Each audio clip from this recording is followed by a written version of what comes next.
Hey everyone, how you all doing? Welcome to the 11th episode of the podcast. And first of all, I want to thank each and every one of you for showing so much love, so much respect for all the 10 episodes that we have recorded and that we have presented in front of you. Thank you so much. So the agenda for the further podcasts are like now soon you will see, because right now till now like I have brought a lot of entrepreneurs, a lot of people who are doing a lot of startups and all. Now we are going to bring CEOs, founders, managing directors of the companies as well. So soon they are also going to come. So you know the mission of this podcast channel is to promote your brand, culture, everything, your business skills, so that can keep African youth inspired, and it will also bring lot of investment from foreign countries. So the guest that we have today, amazing personality, Madam Fúnmiláyọ. She's a career cheerleader, and she's also the co-founder of HSSN Africa, which we are going to ask. We are going to ask from her only what it is all about. She's also management consultant, where she provide career tips and opportunities to lot of people, to lot of students. And the topic for today is how can students build a successful career in Africa. So this episode for all is for all the students who are around there. She's also a European Union Youth Sounding Board member and an amazing personality. And guess what? She's very busy person, because I still remember I invited her for second episode, and now we are doing 11th episode. So she is quite here, and here she comes. Hi, Hey, Chirag. madam. Hi, Hi. hi. Finally, you are Hello. here. Thank you for bringing me on board. It's a pleasure Oh, to be thank here. you. Oh, it's my pleasure. Finally, you are here. Yeah. So, how's everything? How's Nigeria? Currently everything is fine. Where I am in Lagos, Nigeria, it's a bit chilly. So, Great. uh, yeah, it's rainy season, so it rains a lot. But overall, everything is good. Oh, great. Weather is fine. And Yes. what about the strike that was going, the student? I think the college strikes and all. Is that okay now, Yeah. or is still Yes. going? So it's going to be called off this week. So after Okay. 8 months, we'll be back in Wow. school. Oh, that's great. Oh no, that's awesome. Uh, Yeah. so yeah, so madam, you know that today's agenda, like career is the most important thing. Yes. Specifically for students. Even when I was a student, when I was in my college life, so it took me a lot of time to think about, like, I badly need guidance that time, to choose a right career. But before we just move to that, I just want to know a little bit about your background story, your education, like how did you start it, what are you doing, what are your plans, everything. Okay, I'll be happy to talk about that. So, for my backstory, my childhood, I had an interesting childhood. I was kind of person that participated in lots of competitions, spelling bees, math competitions, and I was a studious student. So, um, I I think I was like every teacher's favorite because I studied a lot, and I got a lot of prizes too. In secondary Great. school, in high school, I got prizes in maths and French, Wow. and in senior secondary, I got prizes in economics and government. So I, those were some subjects that I really really enjoyed, and I got prizes for them. So moving on to you know my some of the challenges I faced in secondary school. I battled a bit of self-esteem for some years, low self-esteem that is. I don't know how it started, what triggered it, but that just happened for a while. And I remember that during that phase, one of the things that I did a lot was, look at my shoes. My shoes were like my favorite things to look at, and my head was always down. I never looked people in the eye when I was talking to them or walking, and you know, my shoulders were always slouched. But coming into university, I overcame that phase, and by with a lot of help, by the way. And I also became stage fright. And the way I did this was by putting myself out there and getting into positions from freshman year that required me to be on stage, talking to a lot of people, and socializing, right? So Yes. from freshman year, I joined an organization called ISEC. ISEC is in a lot of countries, by the way, and you know the role I was in, marketing. Marketing requires talking to a lot of people and organizing a lot of marketing events. So that got me out of my shell and made me overcome stage fright and low self-esteem. And also Great. allowed me to develop skills, leadership skills, a lot of soft skills. And that was the beginning of the journey, right?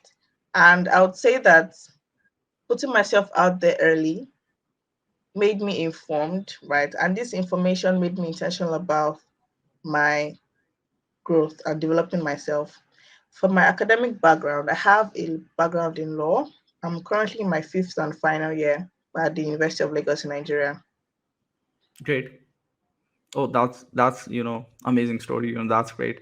So, what was really the tipping point, like where you decided, okay, I have to, change the careers. I have to be a career coach, like what you are doing right now, and like you are a career development coach now. So, what was exactly the moment where you decided that yes, this is what I have to follow, and what were the challenges that came to your way when you decided that you have to walk this path?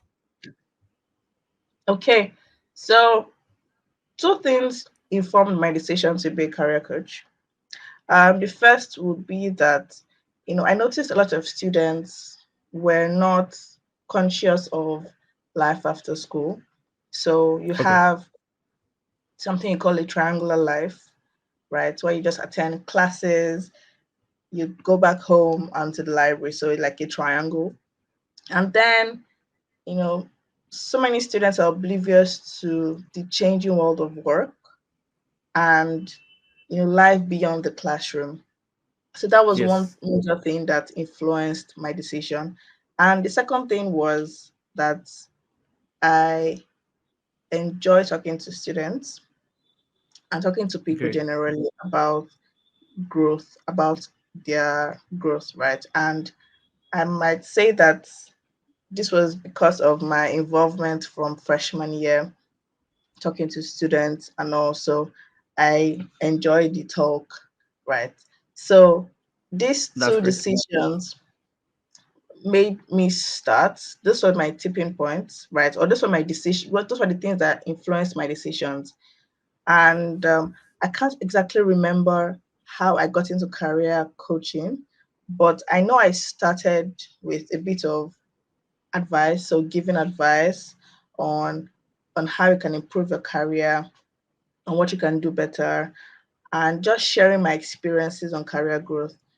I had contemporaries, I had juniors, and even people that had graduated that looked at my experiences and wonder how I acquired so many experiences even when I'm still in school.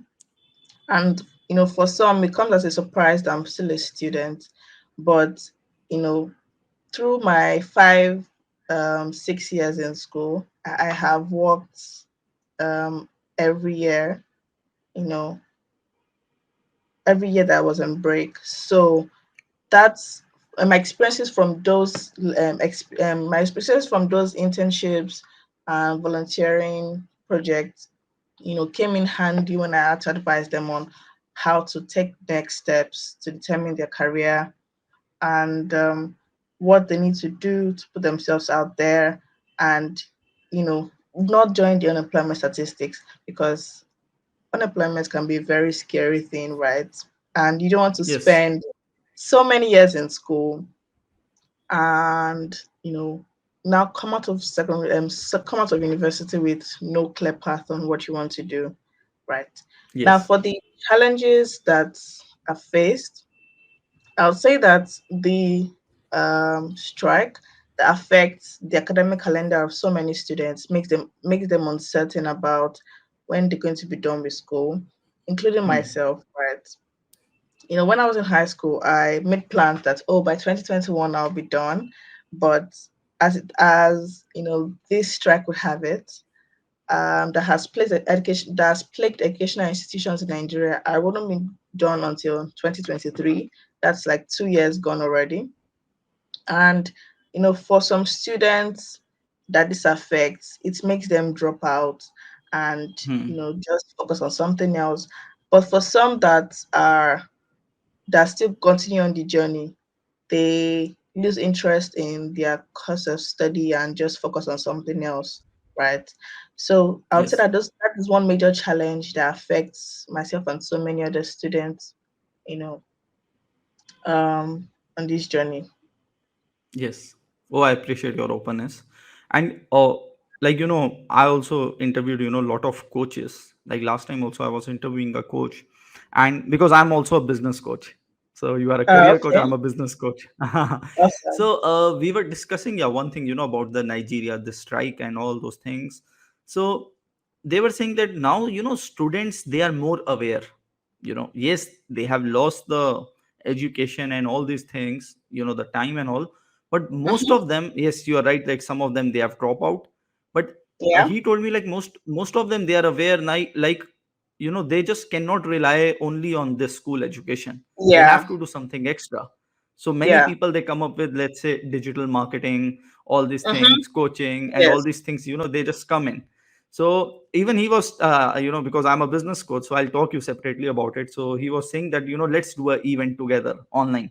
So I said, okay, yes, we can do. And he told me like now Africans are also interested in learning all these things, because these things are used to work in United States, UK, or in European countries. The coaching and all these things, consulting, were working great there.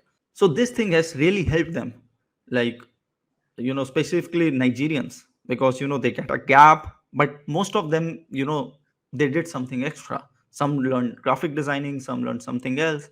So that Hmm. also great, for some students, yes, who actually wanted to do something, they took an advantage of this adversity. So Madam Fúnmiláyọ, my next question to you is, like, I hope somebody would have answered this question to me when I was in my college or school days.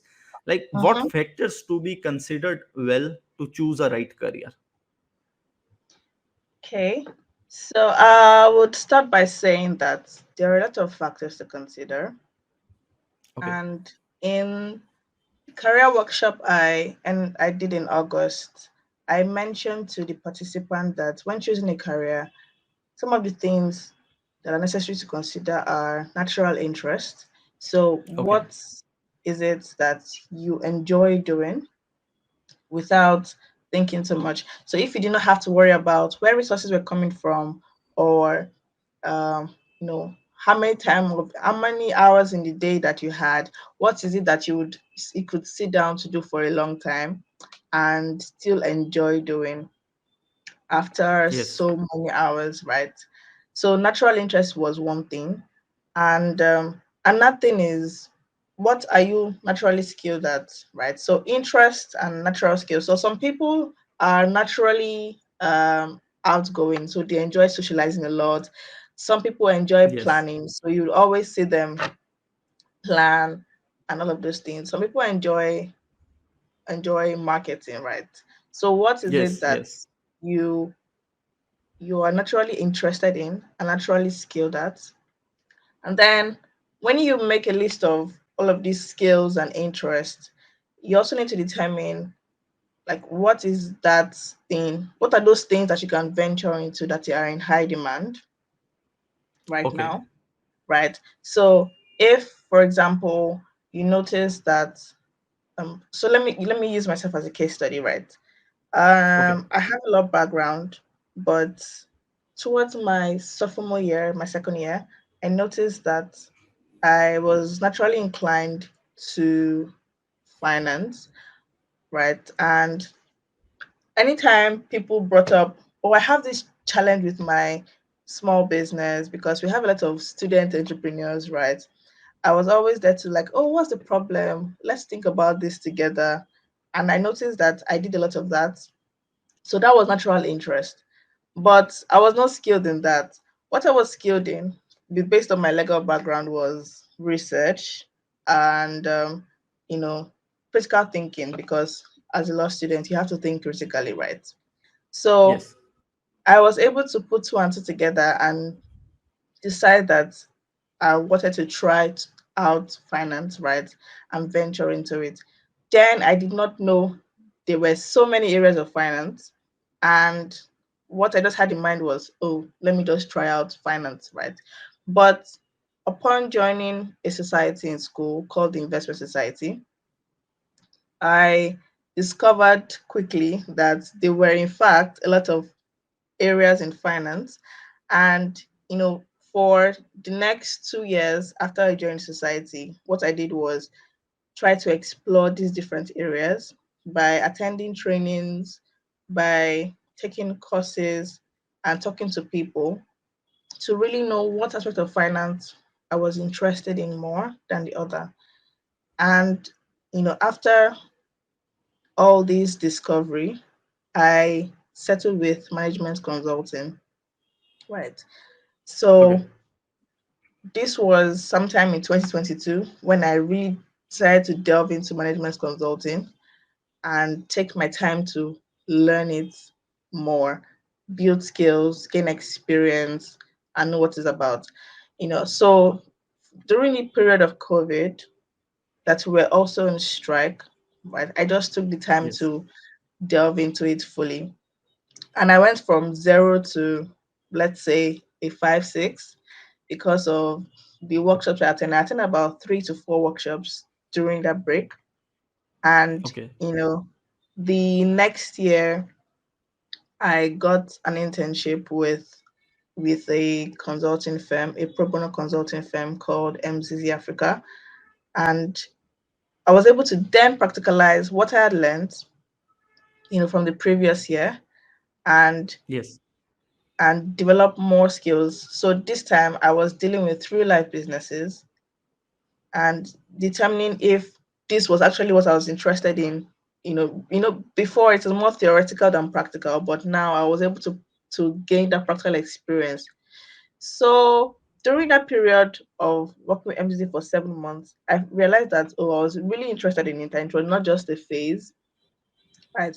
So I'd say when choosing a career, just understand natural inclination, and you know if you explore it, and you see that it's not really what you're interested in, then you can now reevaluate, right? Yes. And exploration does not mean that you have to work in that particular role for 1 2 years before you determine what it is that you determine if you really like it.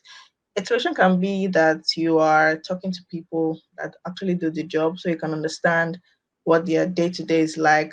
And if you see yourself doing something like that, right? And exploration can also be that you are volunteering in Yes. that role for some time. So volunteering does not require so much experience, and it also gives you flexibility so you don't have to be in that particular role for too long because it's a volunteer opportunity. Yes. Exploration can also be that you are doing a virtual internship or doing a course, right? So all of that can influence your decision when choosing a career. Amazing. You have given such great insights. So, I have a question now. Like, because you have also faced this thing. Like most of the time, what happened? Like, students, they say one thing.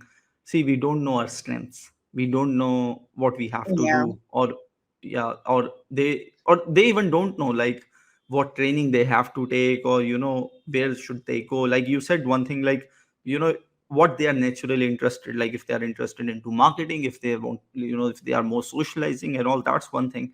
But what about those students who say that they don't know anything, they don't know their strengths, they don't know their interests? So how can those students find that? Because I was one of that student that time. I don't know anything. Lazy. Yeah, I've encountered a lot of students in that you know category before, that talk about not knowing Yes. what they're good at. And Yes. self-awareness is a very big deal Yes. when choosing a career, right? And I would say that if you are not self-aware, one thing that you can do is by talking to people in your circle to ask them what they think that you're good at.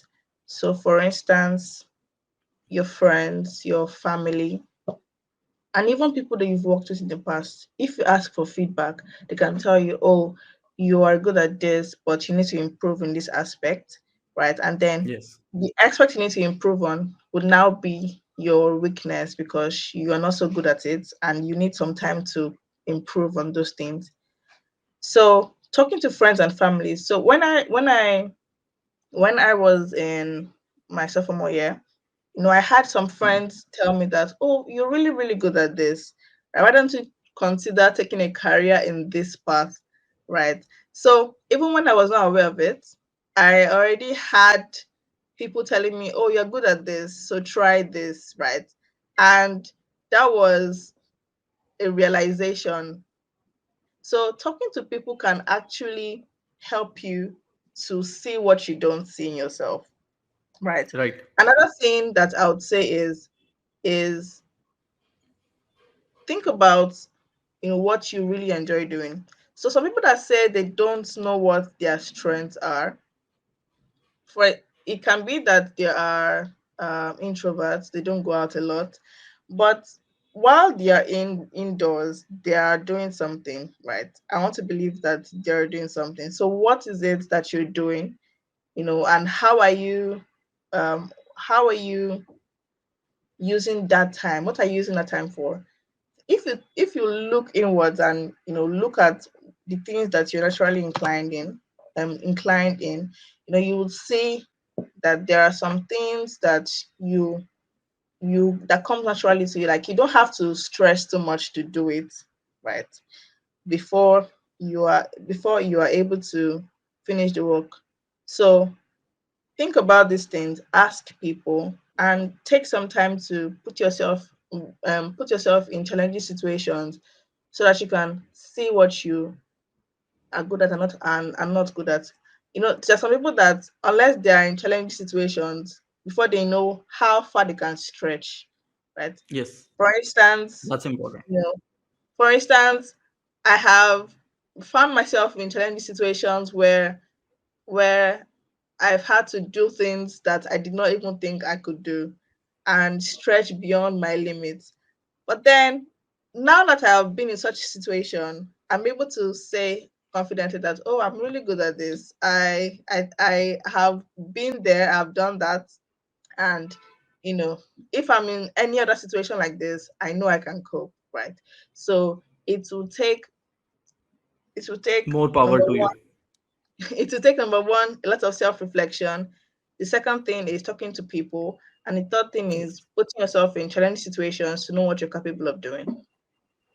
Oh, amazing. I hope my viewers, you guys are noting down all the points, because what she's sharing right now, it's very insightful. So you have to note it down.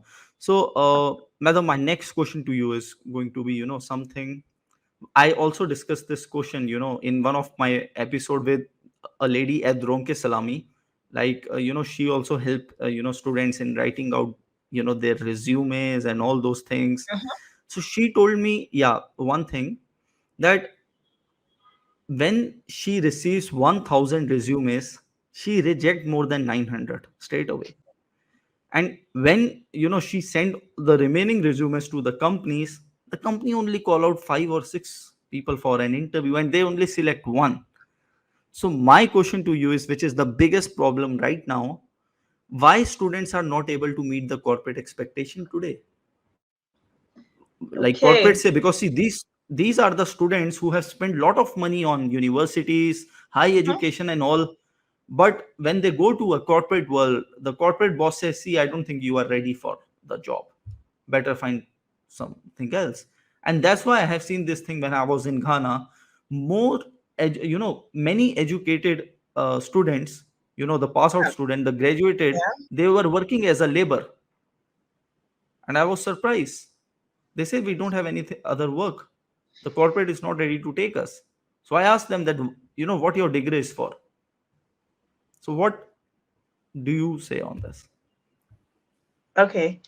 So the unfortunate reality is that a lot of graduates are not employable, Sorry. and you would wonder why, after spending 5 years, 4 or 5 years in university, they're not able to get a corporate job immediately. And this would be attributed to the fact that the degree or education that you have had might not have incorporated trainings needed in the corporate environment in your education. So, beyond your degree, you need to be intentional about acquiring skills that you need to thrive in the corporate Yes. environment. So, you have gone to school, learned the basics. You have learned, theory, and now it's time to now further that learning and gather experience so that you can complement those training that you received in university. And a lot of students fail to do that. That is why, you know, they leave school and find it difficult to get a job because employers prefer taking students that have been in leadership positions, that have gained experience, because they know that people that have gained experience have experienced a corporate environment before, and they have acquired the skills that they need to perform in the job. Businesses, first and foremost, are in the market to make money, Yes. and they prefer picking a candidate that would be worth their investment.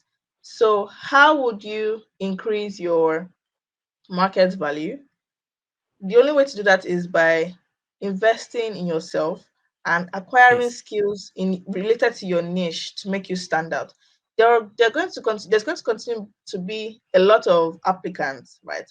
But what will make you stand out amongst all of that is if you take the extra effort, right, to to build yourself more than the ordinary candidate.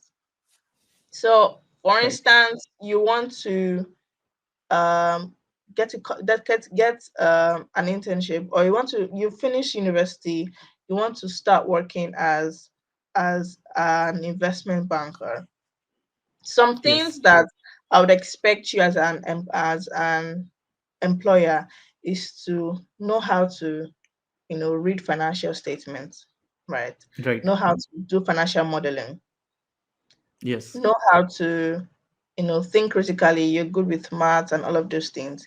But if you're not doing that, then if you're not good at those, and there is somebody that knows how to do that because of interning in university or because of taking personal development courses, I would prefer to choose the one that was intentional about doing that and can start on the job immediately than somebody that just has dedication to show for himself or herself, right? So even if you're not able to get an internship, then acquire leadership positions. There are lots of organizations on campus. There are lots of volunteering organizations that you can volunteer on. I can even do projects, personal projects, or competitions that would require you to, you know, work on projects that you can show, you can use Yes. to show how good you are in a particular thing, right? And you'd even see that some roles do not take people without um, some entry level experience. So, for instance, there's some aspect in finance that would require you to have maybe some previous experience in investment banking or consulting before you can then move ahead to private equity. But like I always tell students, the more skillful you are, the higher your bargaining power will be. So um, you're able to showcase your value more when you actually have the value to offer. Right. So The students need to take the extra efforts to build their skills and gain the experience while in school to be able to thrive in a corporate environment. So Right. that's very, very important. Right. And That's a great answer, you know. I'd also say that, just an addition, one way to show, if you claim to be interested in a particular area, one way to show that you have pursued that interest is by saying on your CV that you have taken courses to find out more, about that particular area, or you have done internships to determine if you are able to thrive or you actually like that area that you have interest in. So that is also very important, and an importance of gaining internship experience. Yes. Amazing. Amazing, you know. Lot of insights what you have said. So Madam Fúnmiláyọ, like my next question to you is, like you are a coach, you are yourself a career coach, and you have done a lot of workshops. So I'm just asking, like, you know, how many students have you trained to date? Uh, a lot of students, a whole lot. Okay. So I would say that, from workshops, personal trainings, and webinars, I've been invited to Yeah. speak. I would say over Great. 5,000 students, right? Oh, that's And amazing. So do you also have your own coaching program, something, or you are just yes, doing for? yes. So I started, coaching programs this year, but Hmm. previously, majority of what I've been doing is webinars and Now speaking in got it. events. Yes. So Yes. Oh, amazing. And so where do you see yourself after 5 years into this? okay. So I have targets for the next 5 years in relations Great. to my career and my nonprofit, because I have a nonprofit called Human and Social Sustainability Network Africa. And Great. in the next 5 years, my nonprofit would um, the plan is to, reach out to students across various African countries and help Hmm. them to and close the digital divide. So for those in underserved areas, in remote communities, underserved students, and young people in these different countries to Great. acquire the skills that they need to thrive. So close the digital divide, provide them with academic opportunities, and help them to transition into employment, right? So that Amazing. we can keep closing the unemployment, keep lowering the unemployment statistics, right? You'll be surprised to know that in Nigeria, the unemployment statistics is currently at 33.3%, which is quite high. Wow. Yes. Very high. So, yes. And, since this is where we are starting from, the goal in the next 5 years is to reach 10,000 students, and help them to 10,000 students in undeserved communities, underserved communities rather, right, and Communities. um, to help them to break the poverty cycle by giving them opportunities to learn and to earn. Then for my career as a consultant, right? So primarily I am a management consultant, and the goal in the next 5 years is to, just keep building the expertise and and understanding various functions, various roles, and various industries, because you know after 5 years there is a level of expertise that I would have built, you know, um, because I've started, early. So that is my goal related to my career. And for my nonprofit, yes, the impact is 10,000 students Great. in Nigeria. Oh, amazing. And I would love to join you in that because I'm also sharing the same vision and same mission. So, Awesome. you know, yes, and the coaching industry is all about collaboration. The more you collaborate, the fast you go, the more lives you will change, for Yes. others. So I like your vision for West Africa. So West Africa includes like Nigeria, Ghana, Togo, Sierra Leone, all these Yes. So countries that it's you not have in just your mind. it's not just West Africa, but Okay. for a start, yes, West Africa. For a start, yes, of course, no doubt. And that's great. So, madam, what do you want to appeal to the investors now? Now, investors, because this episode will be watched by a lot of people, who are from North America, who are from Europe. I have a lot of contacts, even from India. So, what you want to appeal them and tell them about Africa right now? How big is Africa? Okay, so first and foremost, Africa has a lot of youth Yes, with untapped potential.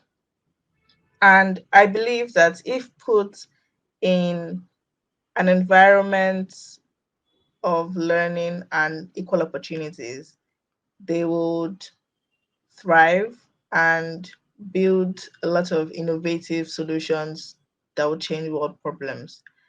And so my appeal is to continue to invest in Africa and our untapped talent. A lot of companies have recognized this, and you see that a lot of companies recruit African talent, but that is yes, still the minority. That is still the yeah, minority. There are a lot of Africans with untapped potential, and it will require some polishing, refining for those that do not have these opportunities to access them and take advantage of them.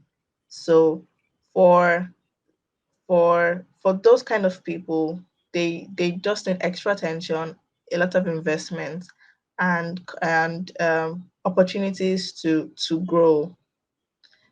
Yeah. amazing, amazing. So I don't want to end this podcast, because we are sharing so much, great insights, getting so Yeah. much knowledge. Even I'm getting so much knowledge, and I hope our viewers are also getting. But the last question is, and this is my favorite question I ask everyone: what do you want? What advice do you want to give to a youngster between 18 to 25 who is watching this episode right now? Okay. So for my advice, I would say that first and foremost, you need to be intentional about your growth.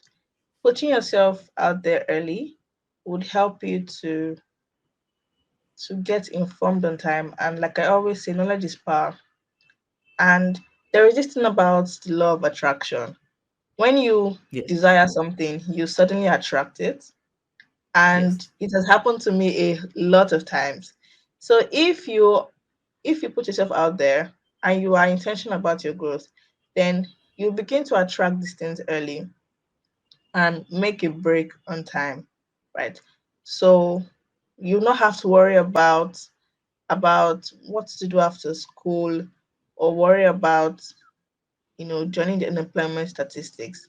So that would be my advice to them. great. Lovely. I feel you. I'm with you on this.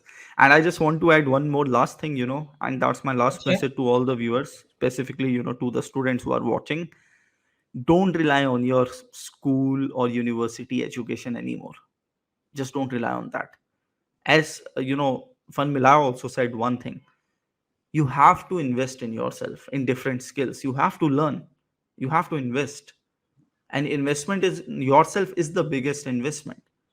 So if you Exactly. just yes, and if the students, if you all just feel like, oh, I have paid, my parents have paid the university fee, I'll get a degree after 4 years, 5 years, and I'll become a millionaire. It's not going to happen. Trust me, you won't even make a dime, because corporate, they won't accept you. Corporates are not accepting. Out of 100, they only accept one or two. So if you are lucky, you will be accepted, but if you are not, you are in 98.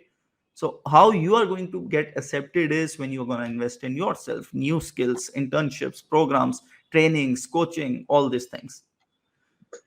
That's all. That's how I just want to wind up. So thank you so much, madam, for coming. Thank it, you, it was one Chirag. of the This best was a episode. Yes. wonderful Yeah. session. Yeah, same my hair.